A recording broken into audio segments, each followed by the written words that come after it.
ವೀಕ್ಷಕರೇ ನಮಸ್ಕಾರಗಳು. ಪಂದ್ಯ ನಡೆಯುವ ವೇಳೆ ಮೈದಾನದಿಂದ MS ಧೋನಿಯವರು ಏಕಾಏಕಿ ಓಡಿ ಹೋದದ್ದನ್ನು ನೋಡಿ ಇಡೀ ಮೈದಾನವೇ ದಂಗಾಯಿತು. ಹೌದು ವೀಕ್ಷಕರೇ, ನಿನ್ನೆಯ ಪಂದ್ಯದಲ್ಲಿ ಈ ಒಂದು ಘಟನೆ ನಡೆದಿದೆ.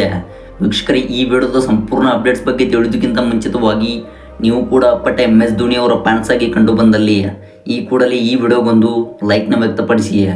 ಹಾಗೆ ಮಾರ್ಚ್ 28ರಂದು CSK ಹಾಗೂ RCB ತಂಡವು ಎದುರಾಗಲಿವೆ. ಇನ್ನು ವೀಕ್ಷಕರೇ, ಈ ಒಂದು ಹೈ ವೋಲ್ಟೇಜ್ ಪಂದ್ಯದಲ್ಲಿ RCB ತಂಡವು ಗೆದ್ದು ಬೀಗುತ್ತದೆ ಎಂದರೆ ಎಸ್ ಎಂದು ಟೈಪ್ನ ಮಾಡಿ ಮತ್ತು RCB ತಂಡವು ಸೋಲುತ್ತದೆ ಎಂದರೆ ನೋ ಎಂದು ಟೈಪ್ನ ಮಾಡುವ ಮೂಲಕ ನಿಮ್ಮ ಅತಿ ಅಮೂಲ್ಯವಾದ ಕಾಮೆಂಟ್ಸ್ಗಳನ್ನು ತಿಳಿಸಿ. ಹೌದು, ನೀವು ಮಾಡುವ ಪ್ರತಿಯೊಂದು ಕಾಮೆಂಟ್ಸ್ಗಳು ಕೂಡ ಮಹತ್ವದ ಕಾಮೆಂಟ್ಸ್ಗಳಾಗಿರುತ್ತವೆ. ವೀಕ್ಷಕರೇ, ನಿನ್ನೆ IPL ಪಂದ್ಯಾವಳಿಯ 3ನೇ ಪಂದ್ಯದಲ್ಲಿ MI ಹಾಗೂ CSK ತಂಡವು MA ಚಿದಂಬರಂ ಅಂತಾರಾಷ್ಟ್ರೀಯ ಮೈದಾನದಲ್ಲಿ ಎದುರಾಗಿದ್ದವು. ಇನ್ನು ವೀಕ್ಷಕರೇ, ಈ ಒಂದು ಹೈ ವೋಲ್ಟೇಜ್ ಪಂದ್ಯದಲ್ಲಿ ಟಾಸ್ ಗೆದ್ದಂಥ CSK ತಂಡವು ಮೊದಲು ಬೌಲಿಂಗ್ ಆಯ್ದುಕೊಂಡಿತು. ಹೌದು, ಟಾಸ್ ಸೋತು ಮೊದಲು ಬ್ಯಾಟ್ ಮಾಡಿದ ಮುಂಬೈ ಇಂಡಿಯನ್ಸ್ ತಂಡವು 20 ಓವರ್ಸ್ಗಳಿಗೆ 155 ರನ್ಸ್ ಕಲೆ ಹಾಕಿ 9 ವಿಕೆಟ್ ಕಳೆದುಕೊಂಡು 156 ರನ್ಸ್ಗಳ ಟಾರ್ಗೆಟ್ ಕೊಟ್ಟಿತು.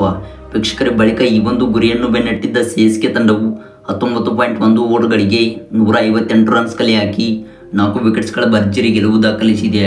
ಹೌದು, ಮುಂಬೈ ಇಂಡಿಯನ್ಸ್ ತಂಡದ ಪರವಾಗಿ ಬ್ಯಾಟಿಂಗ್ನಲ್ಲಿ ಸೂರ್ಯಕುಮಾರ್ ಯಾದವ್ ಅವರು 29 ರನ್ ಗಳಿಸಿದರೆ ತಿಲಕ್ ವರ್ಮಾ ಅವರು 31 ರನ್ ಬಾರಿಸಿದರು. ಇನ್ನು ಕೊನೆಯಲ್ಲಿ ಬ್ಯಾಟಿಂಗ್ಗೆ ಬಂದಿದ್ದ ದೀಪಕ್ ಚಹರ್ ಅವರು ಆಡಿದ 15 ಎಸೆತಗಳಲ್ಲಿ 2 ಬೌಂಡ್ರಿ ಹಾಗೂ 2 ಸಿಕ್ಸರ್ ಸಮೇತ 28 ರನ್ ಬಾರಿಸಿ ಮಿಂಚಿದರು.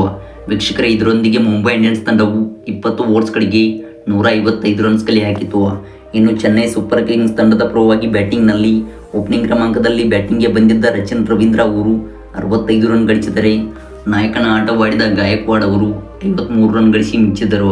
ವೀಕ್ಷಕರೇ, ಒಟ್ಟಾರೆಯಾಗಿ ಈ ಭರ್ಜರಿಯಾದ ಪ್ರದರ್ಶನದ ಮೂಲಕ CSK ತಂಡವು 4 ವಿಕೆಟ್ಸ್ಗಳ ಗೆಲುವು ದಾಖಲಿಸಿತು. ಇದರೊಂದಿಗೆ ಇದೀಗ ಅಂಕಪಟ್ಟಿಯಲ್ಲಿ 3ನೇ ಸ್ಥಾನವನ್ನು ಗಿಟ್ಟಿಸಿಕೊಂಡಿದೆ. ವೀಕ್ಷಕರೇ, ಇನ್ನು ಈ ವಿಡಿಯೋದ ಮೇನ್ ಟಾಪಿಕ್ ಕಡೆಗೆ ಬರುವುದಾದರೆ ವೀಕ್ಷಕರೇ, ನಿನ್ನೆಯ ಪಂದ್ಯದಲ್ಲಿ ಮೈದಾನದಿಂದ ಧೋನಿಯವರು ಏಕಾಏಕಿ ಓಡಿ ಹೋದರು. ಹೌದು, ಇದನ್ನು ಕಂಡ ಇಡೀ ಮೈದಾನವೇ ಶಾಕ್ ಆಯಿತು. ಹೌದು, ಈ ಒಂದು ಘಟನೆಯ ಬಗ್ಗೆ ಇದೀಗ ಸೋಷಿಯಲ್ ಮೀಡಿಯಾಗಳಲ್ಲಿ ಸಾಕಷ್ಟು ಚರ್ಚೆ ಆಗುತ್ತಿದೆ. ವೀಕ್ಷಕರೇ, ಇದರ ಬಗ್ಗೆ ನಿಮ್ಮ ಅನಿಸಿಕೆಗಳನ್ನು ದಯವಿಟ್ಟು ಕಾಮೆಂಟ್ ಬಾಕ್ಸಲ್ಲಿ ಕಮೆಂಟ್ನ ಮಾಡಿ ತಿಳಿಸಿ.